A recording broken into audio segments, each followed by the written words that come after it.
Get involved in some form of disciplined exercise. Keeping fit and feeling good has a positive effect on your attitude, not just your appearance. Even if you're not into sports, there are some cassette programs and books on how to stay in excellent shape in only 20 to 30 minutes a day. Get the tapes and find your best way to stay physically fit. Just develop a bit of consciousness about taking care of yourself physically. Physical fitness pays great dividends in terms of your energy level, your ability to live a long, healthy life, and your general sense of well-being. The other part of physical well-being is nutrition. There are some excellent cassettes and books on this subject for you to investigate as well. Do all you can to stay fit, to stay healthy, and to stay well, because physical health and fitness affect how you feel about yourself and how you perform in the marketplace. When you feel good about yourself, other people will feel good about you too. Appearance, vigor, vitality, and well-being have a lot to do with how your life works out. That's the physical side. Now, the mental exercise and nourishment are just as important as physical and spiritual exercise and nourishment. You want to make sure that the acceleration of your mental health, mental well-being, and mental capacity keeps up with your physical capacity. So make sure at 40 that your mind has kept up with the passing of the years. Don't stay 30 at 40. Don't stay 30 at 50. Keep up the learning curve with mental exercises. I congratulate you for your investment in this cassette program as a further expansion and stimulation of your mind and your thinking. It's so important for you and me to be stretched beyond where we are. It's too easy to just comfortably sit and stop growing. It often doesn't seem to be that necessary to make the push, to make the effort to learn and to grow and to challenge yourself. But let me give you something to think about. The last few years of the 20th century are going to demand a lot more mental vigor and mental activity. The competition and complications of life are going to truly challenge the full capacity of our mentality. So, stretch your mind. It's easy when you finally find yourself in a good job to stop pursuing mental development. Have you heard about the accelerated learning curve? From birth up until the time we are about 18, our learning curve is dramatic, and our capacity to learn during this period is just staggering. We learn a tremendous amount very fast. We learn our language, our culture, our history, science, mathematics, everything. But guess when this learning curve starts to taper off? When we get our first job, usually. Now sometimes, for some people it will continue, but sure enough, here's where it usually levels off. If there are no more exams to take, if there's no demand to get out paper and pencil, why read any more books?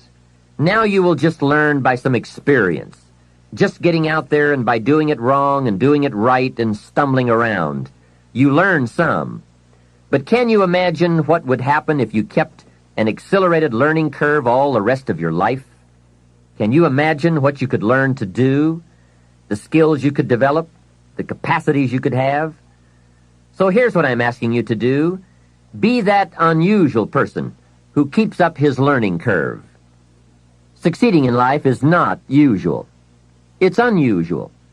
You need to develop some unusual habits to earn the outstanding rewards. A friend of mine said, a standard education will get you standard results. You want a lot more than standard results? You need to become a lot more than a standard person. And now I've got some more good news for you. Never before in the history of the world has it been easier for someone like you or me to become educated, skilled, highly creative, innovative, and spilling over with profitable ways of thinking.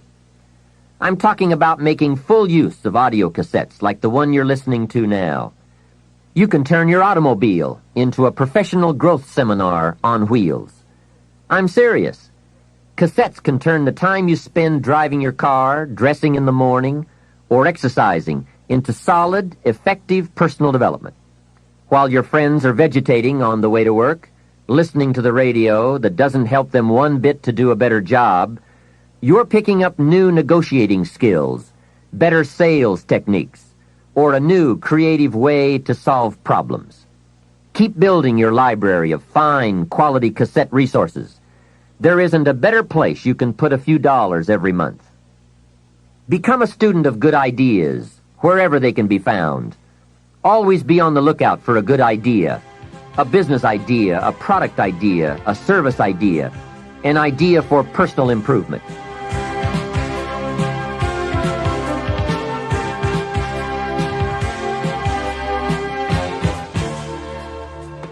Now, since forming these new habits of personal growth will require some discipline in the beginning, let me give you a key to discipline. Discipline starts with the little ones and works up to the big ones. Start with all the things you can do to make your life better and make you feel better about yourself. Make a list. Life will give you some pretty big challenges if you can handle the small ones. But unless you practice on the small ones and master those, you don't have a chance for the major ones. A man strides out of his house to go straighten out the corporation, and he has not yet straightened out his garage. Who's kidding who? So work on all the disciplines that will improve the quality of your life. And here's an important thought. Everything affects everything else. Every lack of discipline affects every other discipline. Mistakenly, the man says, "This is the only place I let down." See, that's not true. Every letdown affects the rest of your performance. Now here's the positive side. Every new discipline affects every other discipline. Every new thing you try affects the rest of your performance. Isn't that exciting? So get started on every small discipline you can think of. You can't believe what it will do for your self-confidence. And remember, the greatest deterrent to success is lack of self-confidence. And lack of self-confidence comes from not doing what you could do. Next comes self-motivation. And really, it's the only kind of motivation there is. Self-motivation. I was on a lecture tour in Australia not long ago, and the press interviewed me. And they asked me, "Mr. Rohn, are you one of those American motivators?" I said, "No. I'm a businessman. I can share my ideas and my experiences, but people have to motivate themselves." Hey, I found out you can't change people. They can change themselves, but you can't change them. Lord knows, I've tried. I had a super group of salespeople back in those early days, and I said, "I'm going to make them successful if it kills me." Guess what? I almost died. You can't do that.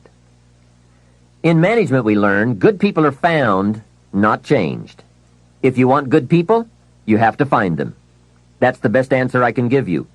If you want motivated people, you have to find them, not motivate them.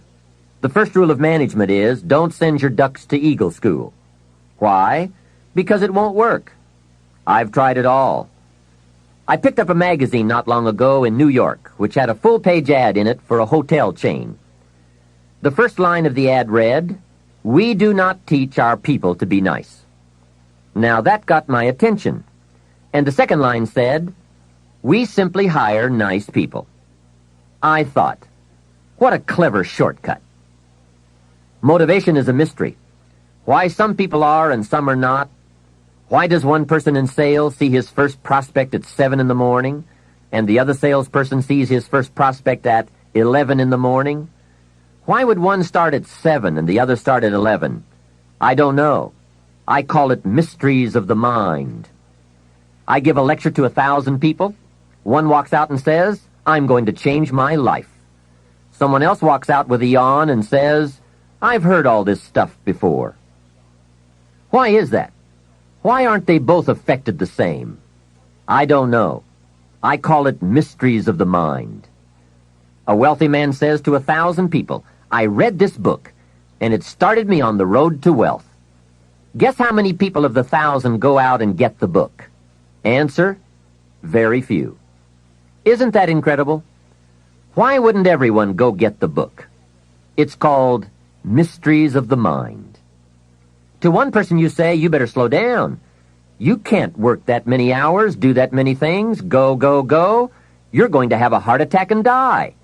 And to another person you say, when are you ever going to get off the couch?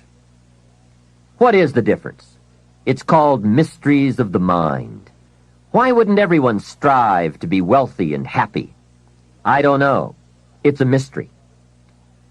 So, be self-motivated. Don't give that job away to someone else. The guy says, boy, if someone will just come by and turn me on. Hey, what if he doesn't show up? You've got to have a better plan for your life.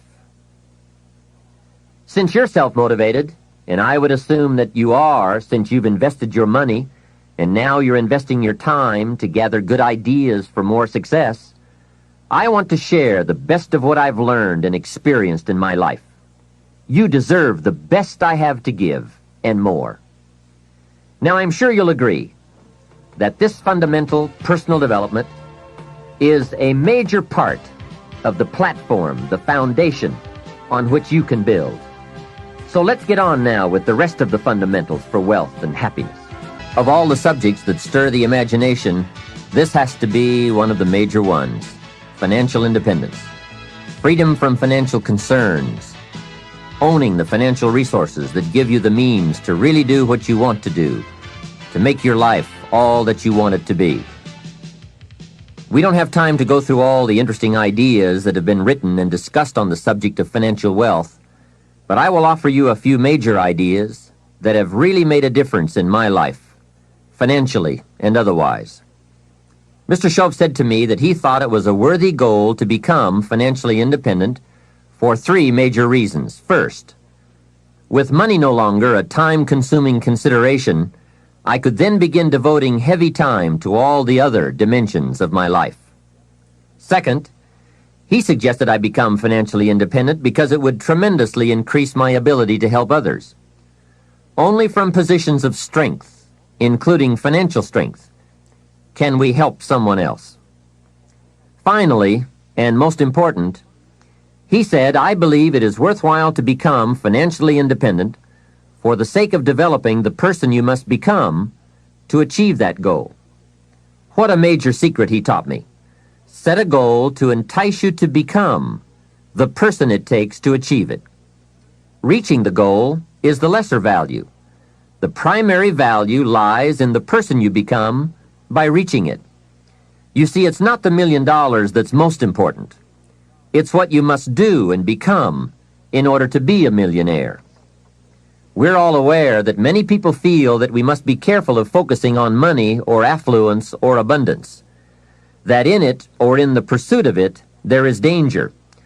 We often hear quoted from the Bible, the love of money is the root of all evil. And I do agree. If you make money your love, and you pursue affluence to the exclusion of or at the expense of other values of life, you have lost, not won. However, let us consider this question. If you could do better, should you? That's not a bad question. In the time allotted to labor, in the time given to economics, care for family, success, achievement, productivity, the creation of value, the development of skills and creativity, if you could do better, should you? I think that one of the greatest satisfactions of living life to the fullest is doing the best you can with whatever you have. Doing less than your best has ways of eroding the psyche. We seem to be creatures of enterprise. Surely it is the reason for the seasons. The soil and the sun and the rain and the seed all say, what can you do with us? The seasons say, do you have the genius to make something unique of us? Life says, here's the raw material. What splendid things can you produce from all there is? So, go for high productivity, the full employment of your genius, the full development of your potential in all areas of your life, including earning money. That is the essence of life. Truly sophisticated people know it isn't the amount that counts. It's doing all that you can with all you've got that counts. With that background, let me recommend a book for you to read. The title is The Richest Man in Babylon by George Clason. Perhaps you've already read it. I would suggest that you read it again. It's just a small book. You can read it in one evening. I call it the appetizer for the full discourse on the subject of financial independence. Now, let me give you the major theme of the book. The major theme is that what you do with what you have is more important than what you have. What you do with what you get is more important than what you get. What we do with what we have says so much about us. It reveals our philosophy of life, our attitude, what we know, and what we think, and the makeup of our character. It is a reflection of what is going on inside of our head and within our value system and decision-making process. It also reveals our ability to weigh and to perceive. The outer is always a reflection of the inner. It is an indication, a reading, a revealing. It speaks, it tells, it shows. Remember that key phrase I gave you earlier? Everything is symptomatic of something, and it is symptomatic of something right or something wrong. It is a wise policy not to ignore the symptoms, for they can be early signs of a poor choice of philosophy, or a sign that something important is being misread, misunderstood, miscalculated. So of all places, take a look here. What you are doing with your money says something about you. Now, what you're doing may be okay. All I'm suggesting is that you take a look. Let me give you some of the details of a good financial plan as suggested by Clayson's book. First, a very broad but important statement. Learn to live on 70% of your net income. Net meaning the money you have left after paying your taxes. And before we go any further, let us consider that most important part of our personal, social, and economic life.